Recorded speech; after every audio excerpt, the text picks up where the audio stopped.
손정민 군 사건은 의혹이 셀 수 없이 많습니다. 그것도 단순한 추측성 의혹이 아니라 CCTV나 정황 증거를 근거로 한 의혹입니다. 그런데 익히 아시다시피 의심을 달고 살아야 하는 경찰이 거꾸로 이런 의혹을 무시하고 심지어 가짜뉴스라며 엄포를 놓습니다. 이러니 국민들은 친구 A씨 집안에 경찰이나 고위 관료가 있는 것은 아닌지 의심을 합니다. 당연히 의심을 할 만한 일이지요. 그래서 더 높은 힘이 필요해 청와대에 국민청원을 넣게 됩니다. 그런데 청원이 43만 명을 넘는 시점에 비공개로 닫히고 맙니다. 이때 국민들은 또 다른 의혹을 불러일으킵니다. 민식이 사건이나 평택 청년의 죽음에 대해서는 청와대가 신속하게 반응하고 심지어 5월 13일에 대통령까지 조문을 가게 됩니다. 대통령과 권력층이 국민적 공분을 사는 사건에 관심을 갖게 되면 지지율에 좋은 영향을 끼치게 되는 까닭입니다. 손정민 군 사건 역시 국민 대다수가 자신의 일처럼 가슴 아파하기 때문에 민식이 사건 못지않게 지지율에 큰 영향을 끼칠 수 있습니다. 그래서 손정민 군 사건에 대한 국민청원을 반겨야 하는 것이 청와대입니다. 그런데 이런 상식적인 예상은 크게 빗나갔습니다. 이렇게 되자 국민들은 더 큰 의혹을 불러일으키게 됩니다. 친구 A 측의 인맥에 정권의 핵심 관료가 있는 것은 아닌가 하는 의심뿐만 아니라 골든을 마약 용어인 골든 트라이앵글과 연관시켜 제2의 버닝썬 사태로 추정하는 것입니다. 어쨌든 이렇게 과도하고 모호해 보이는 의혹까지 불거진 것은 청와대의 방관 때문입니다. 그런데 말입니다. 정말로 이상한 일이 있습니다. 그것은 야당과 언론입니다. 일례로 버닝썬 사태를 보면 여당과 야당으로 극명하게 갈려 다툼을 벌이고 언론 역시 먹잇감을 놓치지 않으려는 늑대처럼 맹렬하게 달려듭니다. 그러니까 늘 그렇듯 덮으려는 쪽이 있으면 반대로 부각하려는 쪽이 있는 것이지요. 그런데 정민이 사건은 어떻습니까? 경찰과 청와대만 조용한가요? 지지율을 올릴 수 있는 호재임에도 여당과 야당 가릴 것 없이 수수방관합니다. 그러면 언론은 어떤가요? 일반 언론들은 기본이고 조중동을 비롯한 보수 언론들조차도 방관 내지 경찰 측 주장에 좀 더 무게를 두고 있습니다.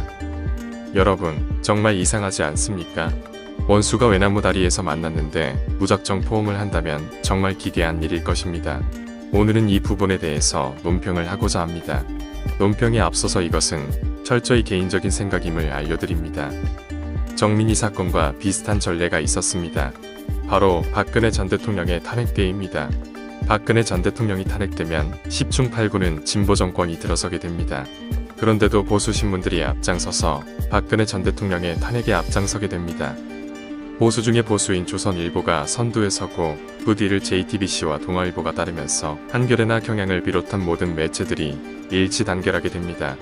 양편으로 갈라져 가열하게 치고받던 언론들이 하나로 힘을 합치게 되는 진귀한 광경이 벌어지게 된 것이지요. 그 이유는 거대 언론사 사장들이나 알고 있는데 이 자리에서 밝히기엔 부담이 되어 생략하겠습니다. 다만 지금부터 밝힐 내용을 미루어 짐작하면 여러분들은 그 이유를 충분히 짐작하실 수 있을 겁니다.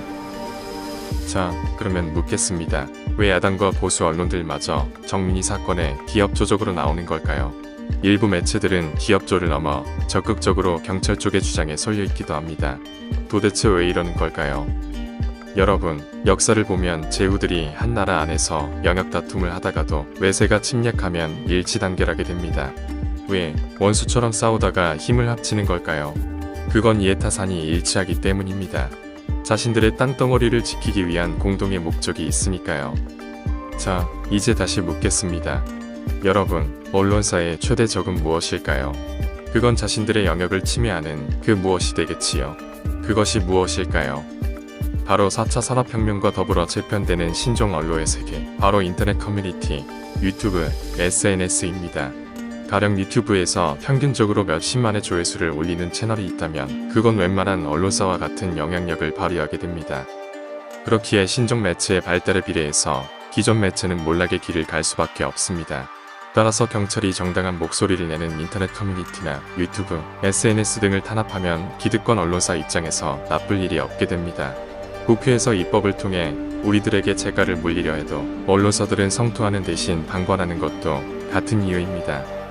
야당은 기득권 언론사들과 다투서는 손해이니 당연히 정민이 사건에 대해 소극적으로 나올 수밖에 없겠지요. 이렇게 청와대와 경찰, 언론사와 야당 모두 합세해서 국민적 공분에 미온적이게 되는 것입니다.